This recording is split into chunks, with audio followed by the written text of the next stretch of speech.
Welcome back to the course Computer Programming for UR. This video explains different types of errors in Python. After this lecture, you can explain the difference between syntax, runtime, and semantic errors. You can enumerate the sources of runtime and semantic errors. You can use try, except statements to handle runtime errors, and you can also write preventive codes to avoid semantic errors. Pause here for a minute and try to answer the 4 questions asked in this slide. If you remove the indents behind printable string, what happens is that the Visual Studio Code underlines this code to show that after a statement, you need to have an indent. So this is an example of a syntax error. VS Code cannot execute this program uh, correctly and easily. If you press F5 after seeing the underline, the code is executed, but it shows a runtime error in the output terminal. You would see a kind of message that explains what happens here. In this case, it's an indentation error. An indented block was expected here. If you remove str from that would turn I multiply j to a string, we are going to see a type error in the next line because the len function requires a string or a list to as an input to work without an error. Here, I times j will produce an integer which cannot be used as an input to the len function. So as a result, a type error occurs. This is an example of a runtime error. VS Code cannot find the error until you press F5 and VS Code tries to run the code. Only then Visual Studio Code can figure out that an issue exists in the code. If you put an extra indent behind print the empty screen, what happens is that you get an output that is not what you expected. As you can see here, after printing each number in the multiplication table, an enter is also printed and the next number is also printed in the next line. If you remove all the indents behind the print, what happens is that all the numbers are printed in the same line. Again, this is not the output that you expected. So these two outputs are examples of how you would see a semantic error. Your Visual Studio Code can never find them, even after executing the program. You as the programmer will see that an issue exists because the output is different from your expectation. In the next slide, I try to give you, further details about these 3 types of errors. I start with syntax error, which is, an issue with the structure or the usage of a language. A syntax is, describes the proper structure for a language, proper rules, rules to use the language. For example, in English, when you write first letters of, the first word of a sentence must be capitalized. So if you don't follow those rules, that means, your English is not, understood perhaps correctly, or you may lose points, during the exams on, English writing. in Python, if a code does not follow the structure, Python cannot turn that computer language based code to a machine code. So the program cannot be executed. For that reason, Python shows an error message to the developer to help him figure out what the issue is and try to resolve that. Examples of these, invalid codes in Python is, for example, missing a colon after a for statement, misspelling a Python keyword, like, rather than using for, you just use fr, multiplying a string by an integer, missing a rounded bracket, or missing the indent under a for or while or an if statement. So as you can see in the um, right part of this slide, you see that we missed to put a colon there after the for statement, after the for clause. So what happens is that the Visual Studio Code underlines the for, put a red line under the for to show that a kind of syntax error exists. If you put the mouse cursor on the red line, an error message is shown to you that may help you to figure out how you can resolve the issue. Note that Visual Studio Code can never recover from syntax error. So the only solution for VS Code is to terminate the execution.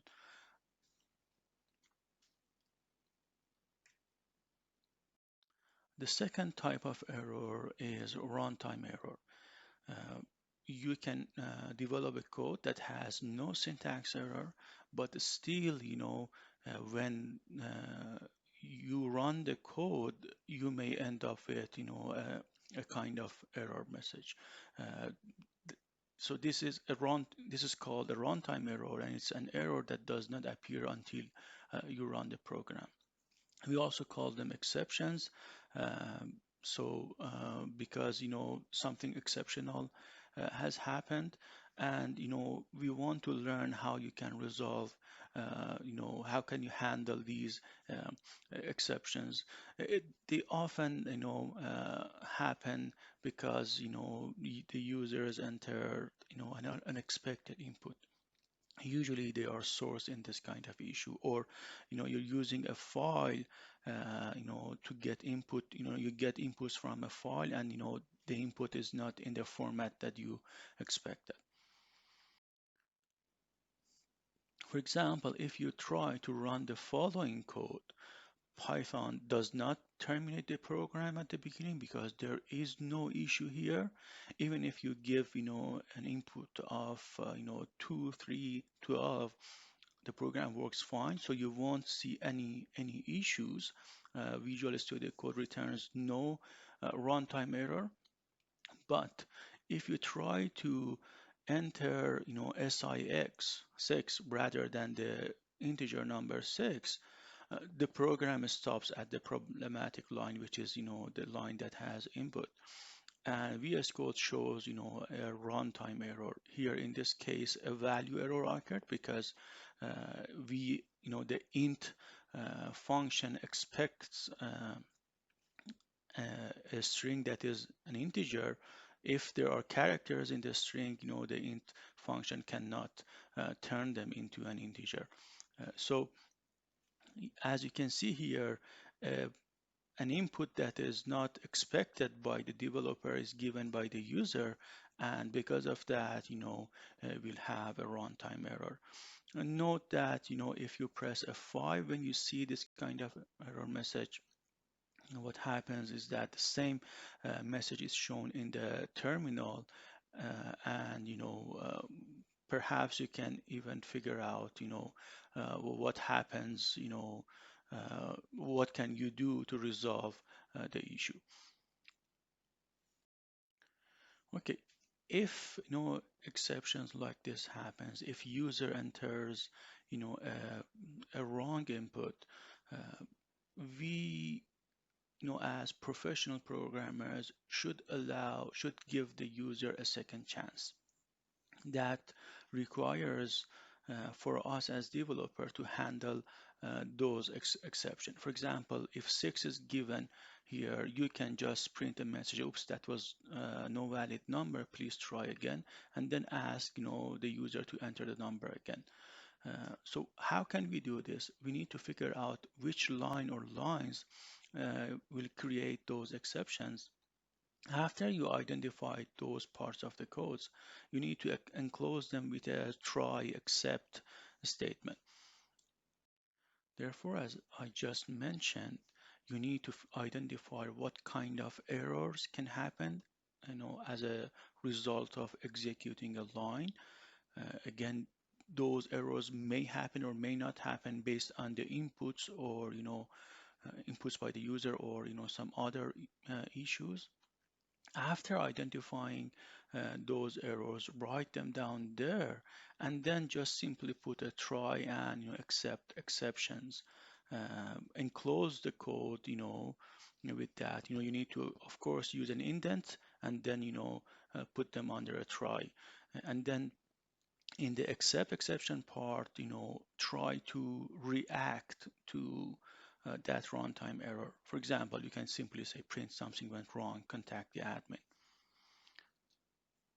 So if, note that if an error occurs in the second line, it doesn't execute line 3 and 4. The code jumps to the exceptions and run whatever you have written down under the exception in the exception part. If no error occurs, that means line 1, 2, 3, and 4 executed without any runtime errors, then the exception part is not going to be executed. Rather than just, having one reaction to all types of error that can happen, you can choose to have different reactions for different error types. For example, in this case, as you can see, I have written two, specific types of error: value error and uh, index error. I react to two specific types of error: uh, value error and index error. If an error is not part of, is not a runtime error, is not a value error or an index error, then except exception can handle those other types of exception or other types of runtime errors. And if no error occurs, else is going to be executed, the else statement is going to be executed. And finally, uh, uh, it's a clause that allows you to have a code that will be always executed, whether an exception occurs or the code is executed without any errors. Note that when if in line 2 the runtime value error occurs, line 3 and 4 is not going to be executed. It jumps, VS Code jumps to accept value error and executes whatever inside the value error, and then it jumps to finally and executes finally. If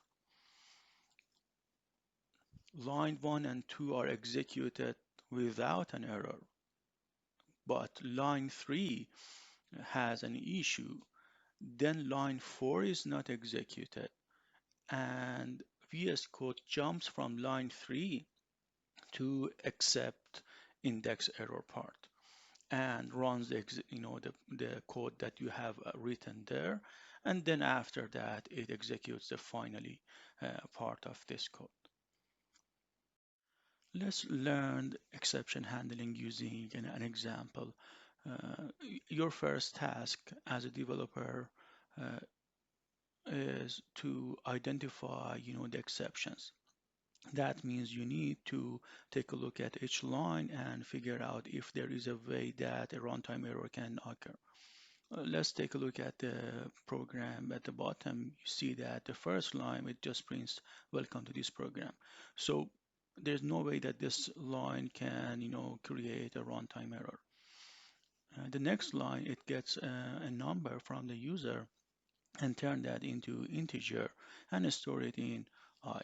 So this line can cause a runtime value error if the user enters um, 6, for example, SIX, then a runtime error occurs. If the user gives 12.1, then value error occurs.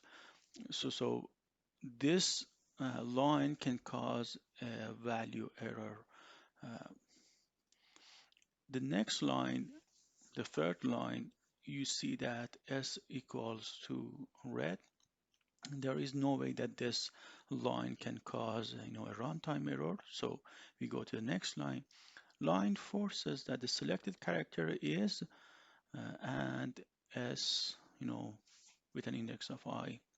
This may cause a runtime index error if the user gives, uh, for example, enters 4 or 5 or 7, because we the indices that we have is 0, 1, 2 here. 0 returns R, 1 returns E, and 2 returns D. We know that if we give an index I that is 3 or 4, this causes an index error.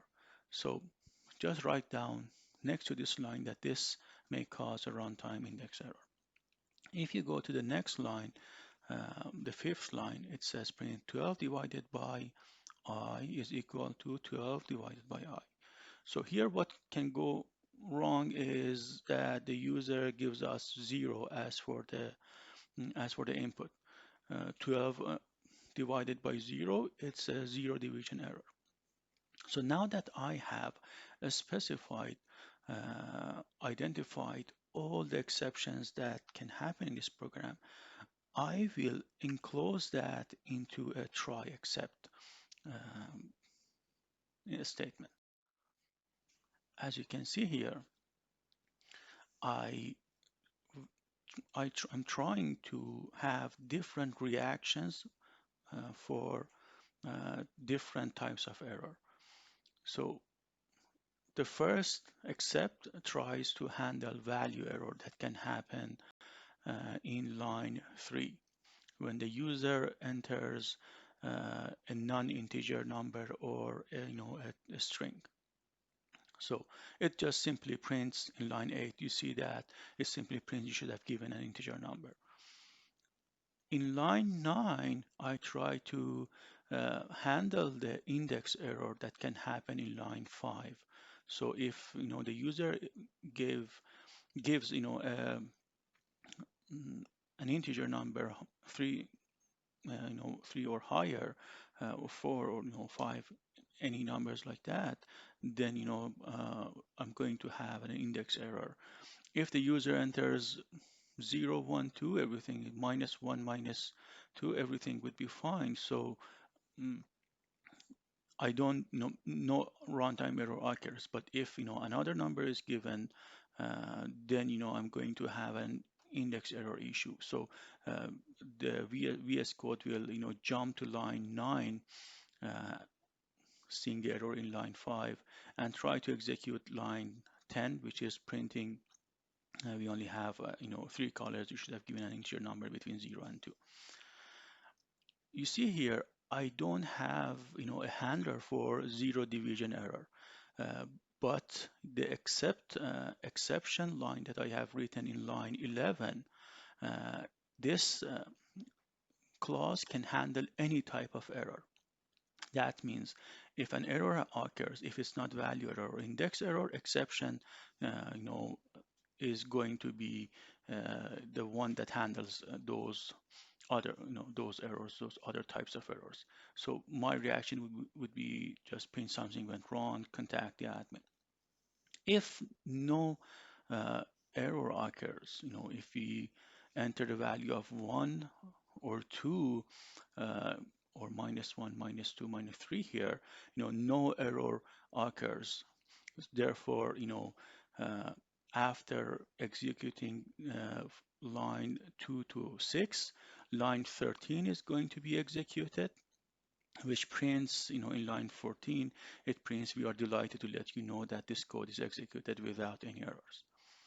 And as I mentioned in the previous slide, the finally part, lines 15 and 16 will be executed all the time, whether we see an error or not. So let's run this program now. If you enter 6, characters of SIX, it says you should have given an integer number, and again you see the finally part is executed. Please contact us at whatever to share your experience with us. If an index error occurs by giving a value of 4, we say that you only have 3 colors, you should have given 3 characters, you should have given an integer number between 0 and 2. Again, the finally part is executed. And if you see the 0 division error, you see the except exception part is executed because of giving a 0. The 0 division error occurred. Therefore, it's it's a type of exception. Therefore, the print something went wrong, contact the admin is executed. And also again the finally part. If no runtime error occurs, then the else part is executed, as you can see here. It would be way easier for you to put one try except statement for one line of code rather than um, trying to have several lines in one try except statement. It's easier to react. So I would suggest you doing that. Let's get back to the code that generates a multiplication table. So if you examine this code, you will see that the only line that can cause trouble for us is the first line where we get an input. If the user enters a non-integer number, a string, then the program will cause a runtime error. So how can we resolve that? So we want to give the user a second chance. So what we are going to do is to enclose this line with try and exception. We would say print, oops, that was no valid number, please try again. And we just, repeat the line. So as you can see here, if, we enter, SIX as the input, then, the program will jump into the exception part. It says, oops, that was no valid number, please try again. And then it asks for the value again. And if you give 6, if the user enters 6, then the program is executed quite well. So if the user enters an appropriate integer number at the beginning, again, keep that in mind that the except part is not going to be executed. So print something would not be executed, m equal to input, the second one is not going to be executed. So it jumps to max size, then keep that in mind. But if an error occurs here, if we give SIX, then the except exception part is executed, and then all the next lines as well. So there is a catch here. The user can be naughty, trying to bother us. The user can give SIX for the second time. So if the user does that, again, we are going to see an error message because the second line is not enclosed with a try except. It's just part of an except.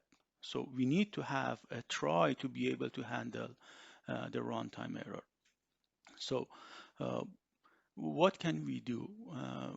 We want to give the users as much chances as needed, not just a second chance, but a third, fourth, chance.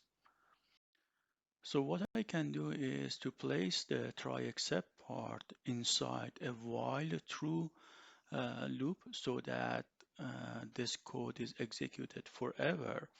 So when the user uh, has to enter, an input as a result of executing line 3, if uh, the input is valid, that means it's an integer, then no error occurs. So the next line number 4 is empty, line number 5 has to be executed. So as a result, break is executed, and break takes, the program takes the execution line to line 9. So everything is going to be executed, everything that we want to. But if in line 3 the user enters SIX, an invalid input, an error occurs, a runtime error occurs in line 3. So it doesn't jump to the next line 4, 5. It jumps to line 6 where we have except exceptions. And it prints, oops, that was no valid number, please try again. Because we are at the end of the while loop, we have to go to line 1. While true is always true, so it tries to run 2 and then executes lines 2, and then line 3, it gets another input. If the user again enters, an invalid input, again it jumps to line 6, and this occurs until the user enters a valid number in line 3. So that again means that line 3 executed well, line 5 can be 4 and 5 can be executed. Now a break occurs, it goes outside the loop, and max size and the rest of the program is executed. So if you don't put the break, it keeps asking even if you give an integer number, a valid number. So keep that in mind. You need to have break in a while true loop all the time. But some errors cannot be detected by Python, neither before running your code, which is a syntax error, nor during running your code, which is a runtime error. So assume that you give -12 rather than 12.6 as an input to the previous, program that develops a multiplication table. It does nothing. There is no output. So this is called a semantic error, a valid code that Python fully understands, but does not do what the programmer wants it to do. You have to take care of these, semantic errors yourself. You can think of various inputs that can be given by the users and use if statements to screen, the input. You can ask, your peer programmers to take a look at your code to see, if he can find a semantic error. We usually have roles in the in programming companies who are called testers. Their job is to just test the programs that is written by other programs.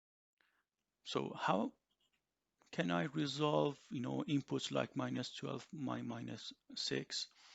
You know, I still I'm going to keep my while true part, but when m is given, if m has an issue, it's an invalid input, a float or a character like SIX, error occurs and it, jumps to the except exception part. But if it's a valid integer number, both 12 and -12 are valid, I use if a statement. I check if m is greater than 0. If m is greater than 0, I get the input that I wanted. There will be no semantic error, so break can be executed.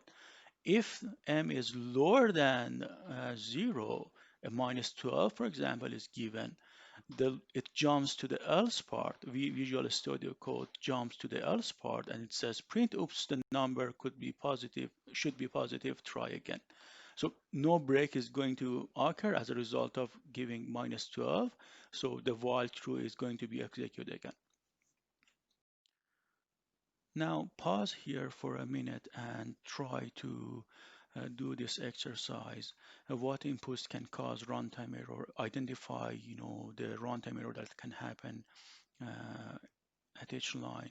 Are you going to handle the runtime errors and how are you going to change the program as a result? So here's my answer. I found that three types of input can cause issue here. Again, providing SIX or a float because the int function uh, is going to have an issue. It returns a value error. But I also was a little bit more uh, meticulous. I gave a very, very big number. And then I have found that, oh, this caused an overflow error. So how can I resolve this issue? I have to enclose the code in between try and except. And as you can see here, rather than just having one exception, a simple reaction to all types of error, I went for, an advanced exception handling. I put except value error so that, if the inputs of SIX or 12.0 is given, I will print you should have entered an integer. If a huge number is given, except overflow error will be executed and it prints the entered integer number is too large. And I also added an else clause to the try except uh, code. And in the else, I said that print done successfully. However, uh, we again, keep that in mind that we want to be good programmers. We want to give the user second and third chances. So keep that in mind. You see here, I use just one try except for getting, I from the user.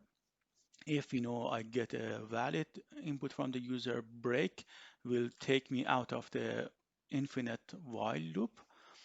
I did the same for J. So as you can see here, I'm going to get, a number until get an input until it's a valid integer number. And then in the third part of the code, you can see that I just try to print the result of the division. Since I know that a zero division error can happen, I use try except code and I literally put zero division error there. In a nutshell, we learned that we have three types of error: syntax error, runtime error that we can use try except to handle them, and we also have semantic errors that can be handled using if statements for unlawful inputs, for example. Note that in the exam you do not need to use try except unless the question asks for that. And please read more about debugging exception handling in the recommended uh, textbooks. Work on this practice at home question yourself. And if you have any questions, please come to the interactive lecture or ask them on Canvas.